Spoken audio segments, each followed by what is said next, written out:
Good afternoon, everyone. This is October 23rd, Friday, October 23rd, and I am in rural America. I also wanted to just share a word from the Lord that I received in the early morning hour. It's the word reset.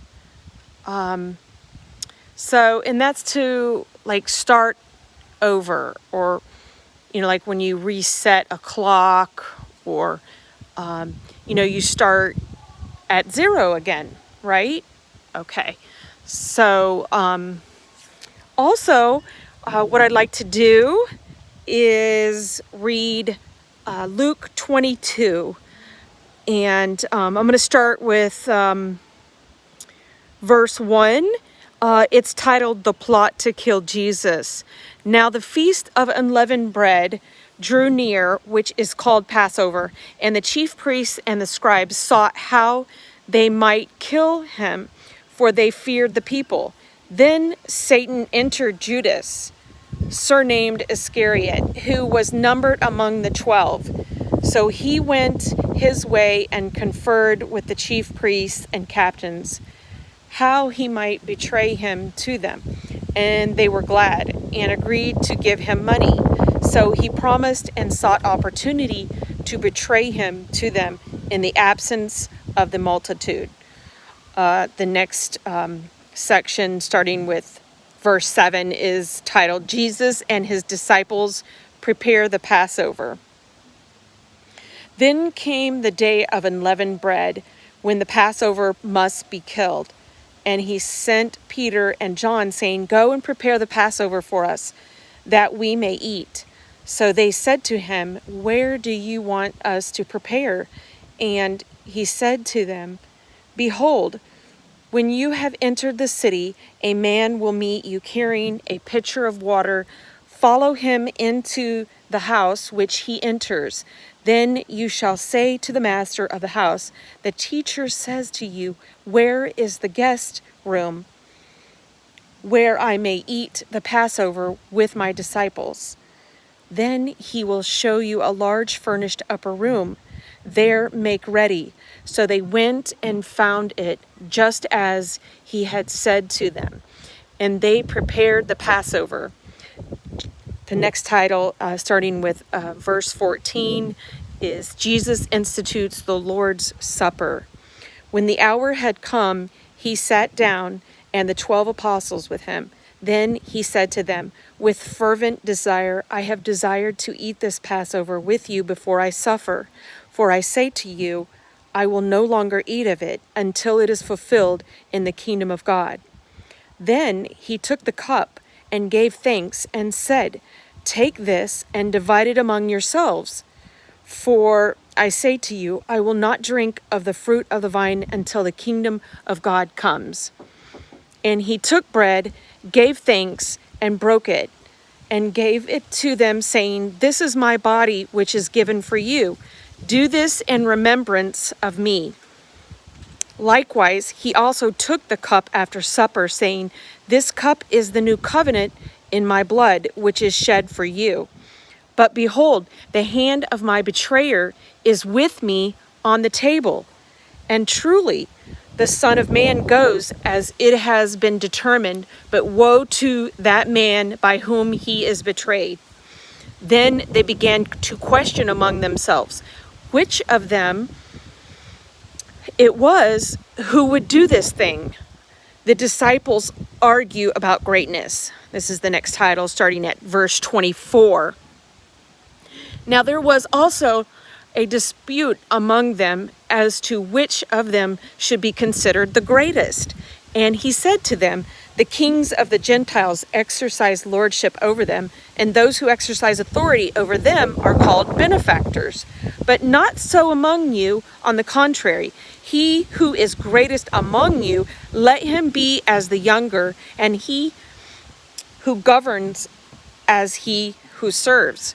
For who is greater, he who sits at the table or he who serves?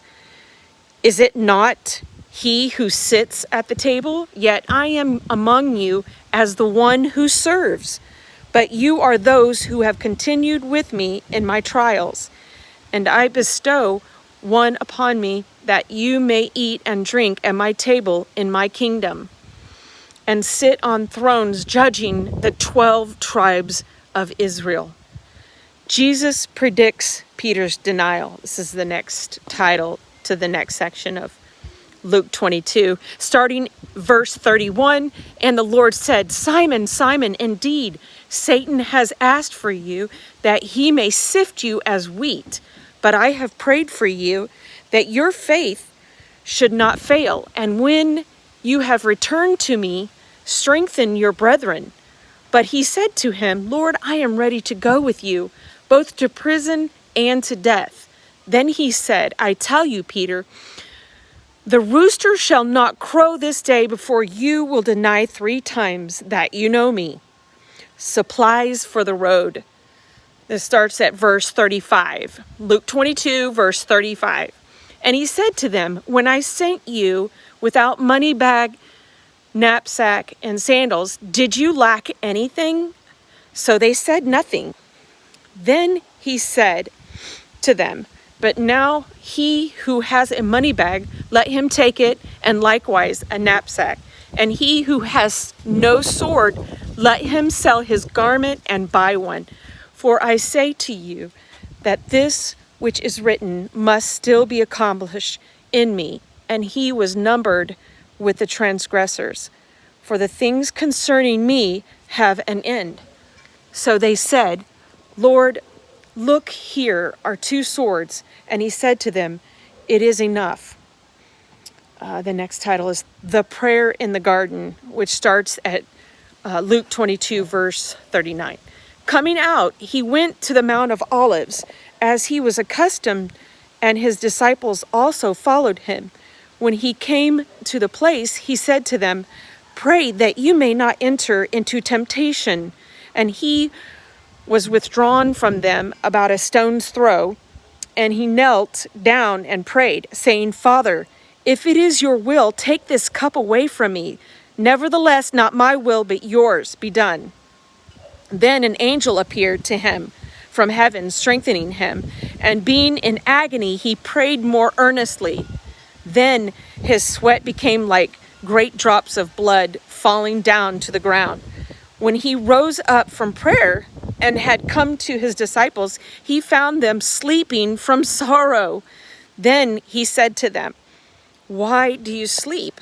Rise and pray, lest you enter into temptation. The next title, Luke 22, verse 47. This title is Betrayal and Arrest in Gethsemane. And while he was still speaking, behold, a multitude, and he who was called Judas, one of the 12, went before them and drew near to Jesus to kiss him. But Jesus said to him, Judas, are you betraying the Son of Man with a kiss?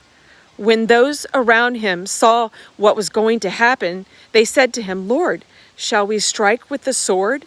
And one of them struck the servant of the high priest and cut off his right ear. But Jesus answered and said, permit even this. And he touched his ear and healed him. Then Jesus said to the chief priests, captains of the temple, and the elders who had come to him, have you come out as against a robber with swords and clubs? When I was with you daily in the temple, you did not try to seize me, but this is your hour and the power of darkness. The next title, Luke 22:54, Peter denies Jesus and weeps bitterly. Having arrested him, they led him and brought him into the high priest's house. But Peter followed at a distance. Now, when they had kindled a fire in the midst of the courtyard and sat down together, Peter sat among them. And a certain servant girl, seeing him as he sat by the fire, looked intently at him and said, this man was also with him. But he denied him, saying, woman, I do not know him. And after a little while, another saw him and said, you also are of them. But Peter said, man, I am not. Then, after about an hour had passed, another confidently affirmed, saying, "Surely this fellow also was with him, for he is a Galilean." But Peter said, "Man, I do not know what you are saying." Immediately, while he was still speaking, the rooster crowed. And the Lord turned and looked at Peter. Then Peter remembered the word of the Lord, how he had said to him, "Before the rooster crows, you will deny me 3 times." So Peter went out and wept bitterly. Luke 22, verse 63, Jesus mocked and beaten. Now the men who held Jesus mocked him and beat him. And having blindfolded him, they struck him on the face and asked him, saying, "Prophesy, who is the one who struck you?" And many other things they blasphemously spoke against him. Jesus faces the Sanhedrin. This is Luke 22, verse 66. As soon as it was day, the elders of the people, both chief priests and scribes, came together and led him into their council, saying, "If you are the Christ, tell us." But he said to them, "If I tell you, you will by no means believe. And if I also ask you, you will by no means answer me or let me go. Hereafter the Son of Man will sit on the right hand of the power of God." Then they all said, "Are you then the Son of God?" So he said to them, "You rightly say that I am." And they said, "What further testimony do we need? For we have heard it ourselves from his own mouth." So that was Luke 22. And lately the Lord has been speaking to me about Luke 22. So I thought I would share that with you. That way I can go ahead and release that. And also, as you can see, it's very windy where I'm at. And the Lord had said to me just a few days ago, he said, "I sent my wind blowing. I sent my wind blowing. I sent my wind blowing." So anyways, hope that encourages you today. And I love you and God bless.